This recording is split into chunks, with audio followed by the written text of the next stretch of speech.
morning and welcome to Rising. Thank you all for tuning in. Well, the studio is not quite as bright today because Jessica is back at home rather than sitting next to me, but it's nice to see you anyway, Jessica. It is good to see you as well. Yes, I've escaped the city of DC for the time being. And there's still construction happening near me, Robbie. There's a bridge being built thanks to the infrastructure bill. So hopefully we won't hear any of that. But thanks, Joe Biden. Well, hopefully they build it and it stays functional and does not collapse. That would be very good. So we hope you are able to come across it and return to DC sometime. Why don't you tell us what we're talking about today? Yes, so we have CNN and Politico reporting that Trump may back out of this September 10th debate.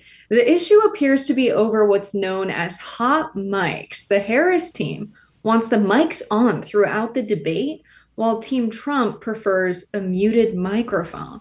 Trump's team said they had agreed to a debate under the exact terms of the CNN debate with Biden and Trump. But meanwhile, over $500 million is how much Kamala Harris's campaign has said it's raised since Harris launched her campaign last month. And of that $541 million total, to be exact, Team Harris announced Sunday that it raked in $82 million during the week of the Democratic National Convention. Per her team, this haul marks a record for any campaign in history for this time span. And also, the Trump campaign said the Republican nominee added $139 million in July, bringing its war chest to $327 million as of August 1st. While Trump seems to be lagging in the money race, latest polling shows he's fallen since Harris entered the race.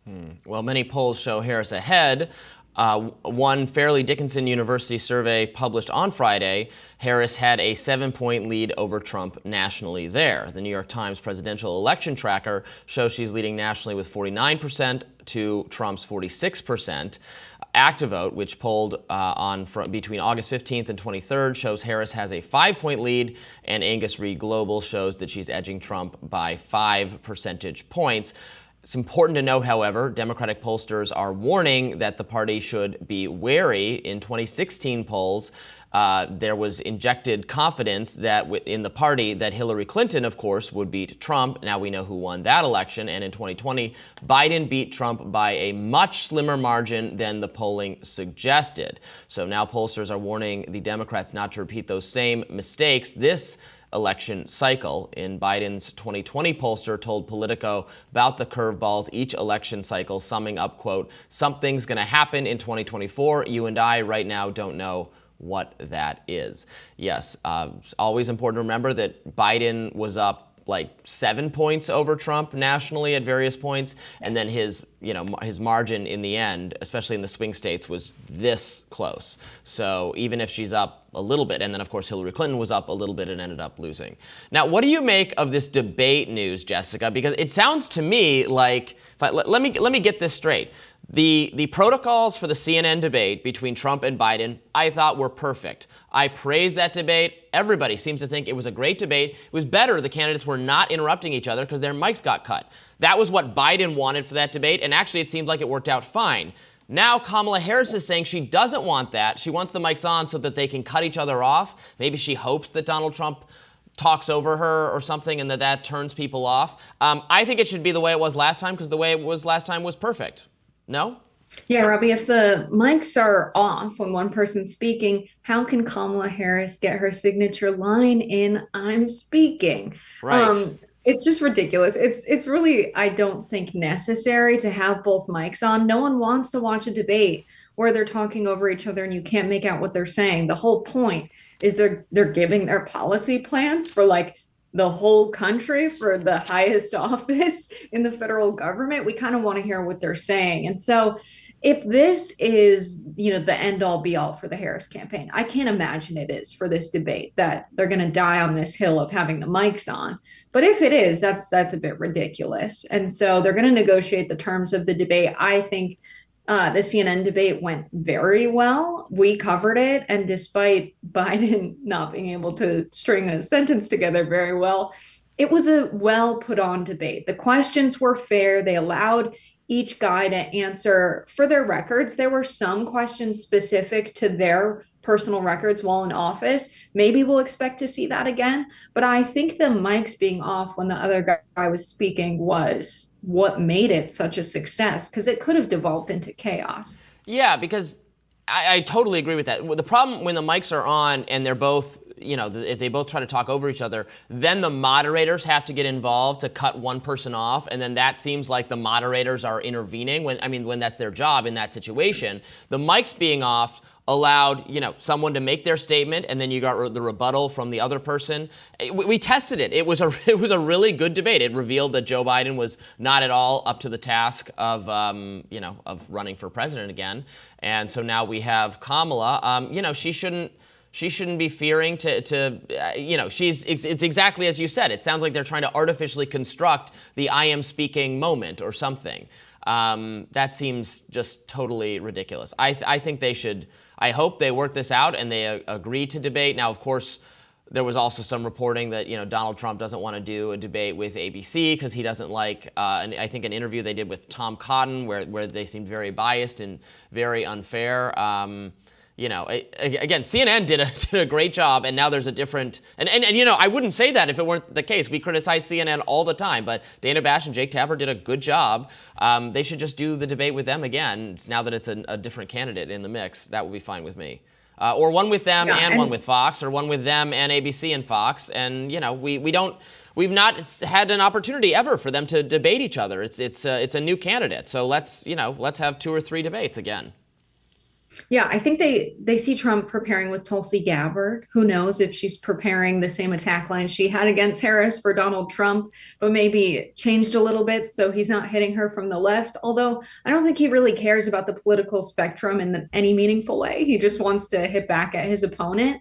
But I do think that maybe it's a strategy for the Harris campaign when he starts talking about her record or framing it as in some way untrue, which I wouldn't put it past him. He's done that before. They want to give her a chance to interrupt and just say, that's not true.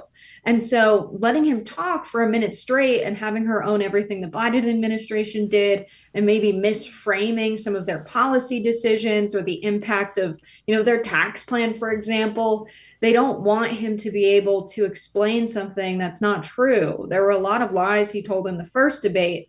And I can see a world where they want her to be able to say that's not true while he's saying it. So there's not these clips of him making these points in the debate. And then her speaking time is just point for point how what he's saying is not true. But it seems like Trump's not going to agree to that. So she's going to just have to practice that. She has $541 million. She can afford to spend some time in debate prep and pay some high-powered surrogates to go around on the trail for her, pay influencers to make the case on social media, which is something that I think is going to be a bigger part of this election. So many people don't answer the door when it's knocked. You got to meet people where they're at. People are online. I think this is going to be an election that's won in part based on the media they create in-house in the campaigns. And so interested to see how they'll spend their money. But debate prep is no doubt going to have to be a big part of it. I mean, yeah, if Donald Trump says things that Kamala Harris thinks are inaccurate or untrue or lies, then during her time to speak, she can explain why those things were not true, and Donald Trump gets to do the same. I mean, if the mics are on, Donald Trump can interrupt her, and which I think sounds like that's what she wants. And you can have constructive debates under those circumstances. They've taken place before. When you and I argue, nobody mutes the other person's mic when the other person is speaking. I think you and I have more respect for each other than Kamala Harris and Donald Trump do. So you can have a debate under those circumstances. But we just had one that went pretty well with the mic muting, and if she can't, she can keep her thoughts straight and explain why she doesn't like why she thinks what he's saying is wrong. I don't know if this is like some lack of confidence she's projecting in her own debatability, because while she did do a very good job speaking, obviously at the convention, the concern with her is, when she has to think, when she's not just reading prepared remarks, she has to think on her feet. She has to take answers questions, even like slightly hostile questions from the media. Not that she's gotten any of those in a million years now.